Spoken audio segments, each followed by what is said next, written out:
सतीनाथ दास लिखते हैं, आप कहते हैं समय कम है का तात्पर्य क्या है? मेरे तरफ से चूक होने की संभावना पर कुछ कहें प्रभु। समय कम है का तात्पर्य कहाँ खोजना है सतीनाथ जी? समय कम है, कल क्या होगा कोई नहीं जानता। जीवन अनिश्चित है, बहा जा रहा है। कल कुछ भी हो सकता है। तो ये बात तो बिल्कुल जाहिर है, इसमें कोई छुपी हुई बात नहीं है। इस तथ्य को देखकर चलना कि समय कम है हमको जागृत, सतर्क और जीवंत बनाता है। और पूछा है मेरी तरफ से चूक होने की क्या संभावना है? यही संभावना है कि इस बात को ना देख पाना कि समय कम है। हम ये मान के चलें अभी तो बहुत बरसों पड़े हैं, कर लेंगे, देख लेंगे, और समय तो रेत की तरह फिसल जाता है, पता ही नहीं चलता कहाँ गया। तो जो ये मान के चलता है समय कम है, वो नहीं चूकता। आज की महामारी के परिदृश्य में देखें, क्या हम इससे ये सीख पाए अभी तक कि समय कम है? जब कोई इसकी चपेट में आ जाता है, उसके फेफड़े प्रभावित हो जाते हैं, उसमें आसन्न संकट उसको आ जाता है, पता चलता है, डॉक्टर बताता है, तब उसको लगता है पता नहीं शायद समय कम है। जो नहीं आए हैं चपेट में, दूर बैठकर वो सोचते हैं कि चल रहा है। लेकिन जो ठीक हो जाते हैं, क्या बाद में वो भी इस विवेक के साथ चलते हैं कि समय कम है? वो फिर उसी ढर्रे पर लौट जाते हैं कि जैसे अनंत काल उनको मिला हुआ है, वही बेवकूफ़ियाँ, वही जड़ताएँ, उसी तरह से सब। हम नहीं चूकेंगे अगर हम ये मान कर चलें कि कल पता नहीं हो ना हो, हम क्या जाने। हम अपने प्रियजनों से मिलें, हमारे संबंध कितने गहरे हो जाएंगे, कभी सोच कर देखें।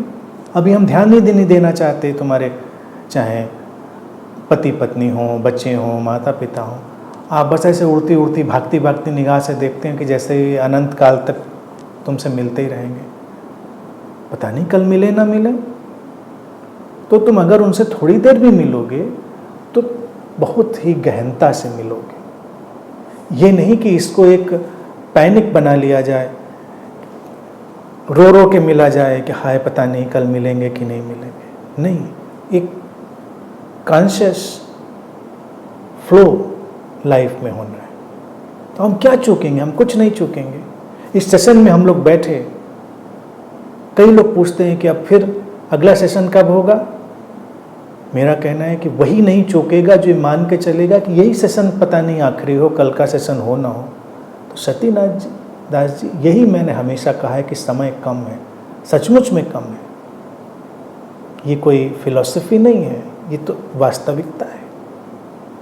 जिसने इसको पकड़ लिया उसके जीवन में चमत्कारों की एक अंतहीन श्रृंखला प्रारंभ हो जाती है। फिर अस्तित्व भी ख्याल रखता है। करके देखें कभी, जब एक बार ये मैसेज तुम्हारा, ये संदेश पूरे अस्तित्व में गूंज जाता है कि इसको ही समझ में आ गया कि समय कम है, तो वो फिर तुम्हारी सारी चीज़ों को उसके हिसाब से ही मैनेज करता है। जब तुम ये संदेश देते हो कि तुम जैसे यहाँ 500,000 साल के लिए आ गए हो, तो अस्तित्व उस तरह से मैनेज करता है, तो तुम्हारा सब कुछ अधूरा रह जाता है, आधा रह जाता है। जैसे तुम घर से जा रहे हो, कल्पना करो, मान लीजिए तुम्हें अब्रॉड जाना है, वहाँ तुम जा रहे हो, पढ़ाई के लिए जा रहे हो या रहने जा रहे हो, व्हाटएवर, कुछ भी हो सकता है। तुमने अपने पेरेंट्स से कहा कि अब बस 10 दिन का टाइम है और अब हम जा रहे हैं। या शादियाँ होती तब भी देखिए वही होता है। और फिर तुम्हारे पेरेंट्स क्या करते हैं, 10 दिन में ही इतना मैनेज कर देते हैं कि तुमको हैरानी होती है कि अच्छा सब कुछ मैनेज हो गया, ये भी मैनेज हो गया, ये भी मैनेज हो गया। अगर तुम्हें जाने की ये तैयारी ना हुई होती तो वही चीज़ें हो सकता है 10 साल में भी तुम्हारे लिए उपलब्ध ना होती, वो सुविधाएं तुम्हें 10 साल में भी ना मिलती, लेकिन वो 10 दिन में, क्योंकि जैसे ही तुम्हारे माता पिता को लगा कि अब समय कम है, जाने वाले हैं, या अगर शादी हो रही है, मान ली लड़की घर से जा रहे हो तभी भी देखिए सब तैयारियां हो जाती हैं, सब इतने काम धाम हो जाते हैं। तो अस्तित्व भी हमारे, इसीलिए उसको मदर नेचर कहते हैं, अस्तित्व भी उसी तरह से हमारे पेरेंट्स की तरह, मातृशक्ति की तरह रिस्पॉन्स करता है। उसका रिस्पॉन्स जो है वैसे ही आता है। जैसे ही तुमने ये समझा कि समय कम है, वो तुम्हारी हर चीज़ को बहुत ही पिक्यूलियरली, बहुत ही स्पष्टता से मैनेज कर देता है, क्योंकि समय तो कम है।